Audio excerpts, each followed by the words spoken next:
पाठ 7. मृदा.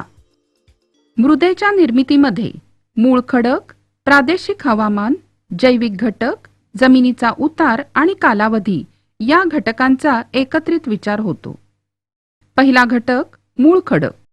प्रदेशातील मूळ खडक हा मृदा निर्मितीचा महत्त्वाचा घटक. प्रदेशाच्या हवामानानुसार आणि खडकाच्या काठिण्यानुसार मूळ खडकाचं विदारण होऊन त्याचा भुगा होतो आणि मृदा तयार होते. उदाहरणार्थ, महाराष्ट्रातील दख्खनच्या पठारावर असलेल्या बेसाल्ट या मूळ खडकाचं विदारण होऊन काळी मृदा तयार होते, त्याला रेगूर मृदा असेही म्हणतात. तर दक्षिण भारतातील ग्रेनाइट आणि नीस या मूळ खडकांपासून तांबडी मृदा तयार होते. 2. प्रादेशिक हवामान. मूळ खडकाचं विदारण म्हणजेच अपक्षय होणं हे प्रदेशाच्या हवामानावर अवलंबून असतं. उदाहरणार्थ, सह्याद्रीच्या पश्चिम भागात हवामान दमट आहे, मग तिथं बेसाल्ट या खडकाचं अपक्षालन होऊन जांभी मृदा तयार होते. तर दख्खनच्या पठारावर कोरड्या हवामानामुळे बेसाल्ट या मूळ खडकाचं अपक्षालन होऊन रेगूर मृदा तयार होते. 3. जैविक घटक. खडकांचं विदारण होऊन त्याचा भुगा तयार होतो, पण हा भुगा म्हणजे मृदा नव्हे. मृदेमध्ये खडकाच्या भुग्याशिवाय जैविक पदार्थ मिसळले जातात आणि हे जैविक पदार्थ त्या प्रदेशातील वनस्पती आणि प्राणी यांच्या विघटनातून मिळतात. विघटित झालेल्या ह्या जैविक पदार्थाला ह्युमस म्हणतात. मृदेमध्ये ह्युमसचं प्रमाण जास्त असेल तर मृदा सुपीक असते. त्यानंतर कालावधी.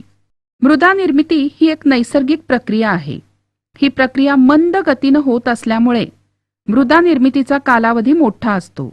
उच्च दर्जाच्या मृदेचा 2.05 सेमीचा थर निर्माण व्हायला हजारो वर्षांचा कालावधी लागतो. जास्त तापमान आणि जास्त पाऊस असलेल्या प्रदेशात मृदा निर्मितीची प्रक्रिया जलद होते. निसर्गाकडून मिळालेली मृदा एक साधन म्हणून मनुष्य शेतीसाठी वापरतो. मात्र जास्त उत्पादन मिळवण्यासाठी जेव्हा त्यात रासायनिक खते, कीटकनाशके वापरली जातात, त्यावेळेला मृदेची गुणवत्ता कमी होते. मुलांनो, लक्षात ठेवा, मृदा म्हणजे माती नव्हे.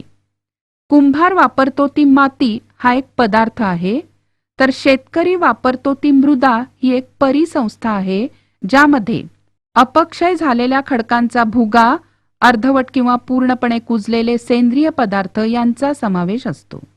पृथ्वीवरील सजीव सृष्टीतील महत्त्वाचा घटक म्हणजे वनस्पती जीवन, आणि योग्य हवामान, भरपूर पाणी आणि सूर्यप्रकाशाबरोबर जर सुपीक मृदा असेल तरच वनस्पती जीवन समृद्ध होतं. जमिनीत बी टाकल्याने पीक येतं हे समजल्यावर मानवाने मृदेचा वापर करायला सुरुवात केली. मग त्याच्या लक्षात आलं की नदीकाठच्या सुपीक मृदेत जास्त चांगलं पीक येतं. म्हणून मग नदीकाठी सिंधू, हडप्पा संस्कृती अशा संस्कृतींचा उदय झाला.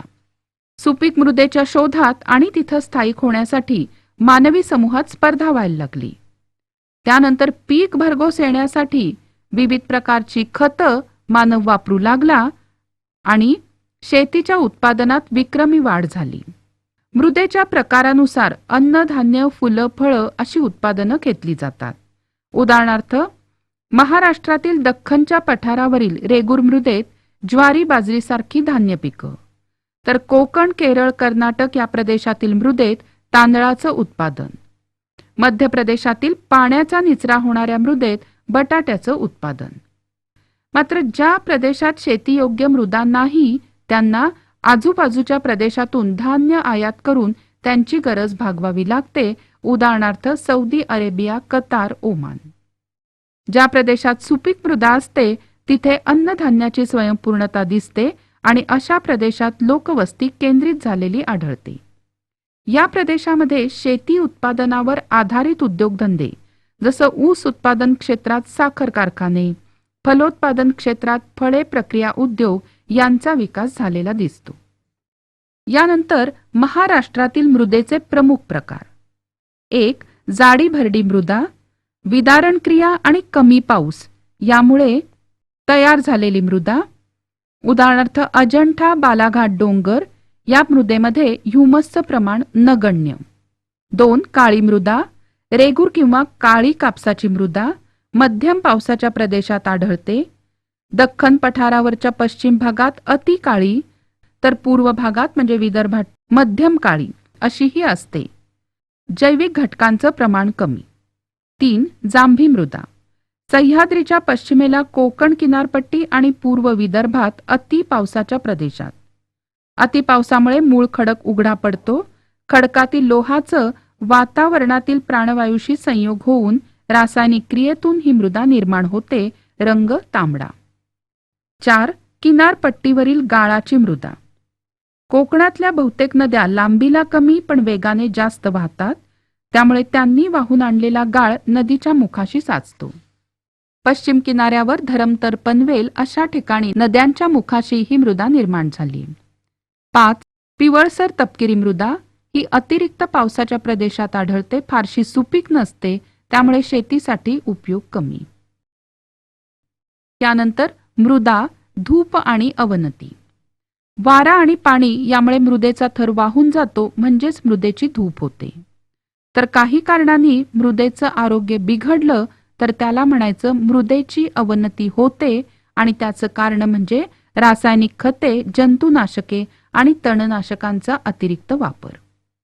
अतिरिक्त जलसिंचनामुळे सुद्धा जमिनीतले क्षार वरती येतात, जमीन खारपट बनते आणि रासायनिक द्रव्यांच्या अतिवापरामुळे ही द्रव्य वर्षानुवर्ष मृदेत तशीच राहतात. त्यामुळे इथले सूक्ष्मजीव नाहीसे होतात आणि ह्युमसचं प्रमाण कमी होतं. या वेळेला मृदेचा सामू बिघडतो. मृदा संधारण. मृदेचं महत्त्व लक्षात घेता तिचं संधारण अतिशय महत्त्वाचं आहे. शेतातली सुपीक मृदा पावसाच्या पाण्याबरोबर वाहून जाऊ नये म्हणून शेतांना बांध बंदिस्ती करतात आणि बांधावर योग्य प्रमाणात झुडपांची लागवड करतात. वृक्ष लागवड केल्याने वाऱ्याच्या वेगावर नियंत्रण येतं आणि वाऱ्यामुळे होणारी मृदेची धूप टळते. वनस्पतींची मुळं माती धरून ठेवतात, त्यामुळे मृदेची धूप थांबते. मृदा संधारणात उतारा असलेल्या जमिनीवर सलग समतल चर खोदतात, त्यामुळे उतारावरून येणाऱ्या पाण्याचा वेग कमी होतो आणि झीज थांबते. चरामुळे थांबलेलं पाणी जमिनीत मुरायलाही मदत होते.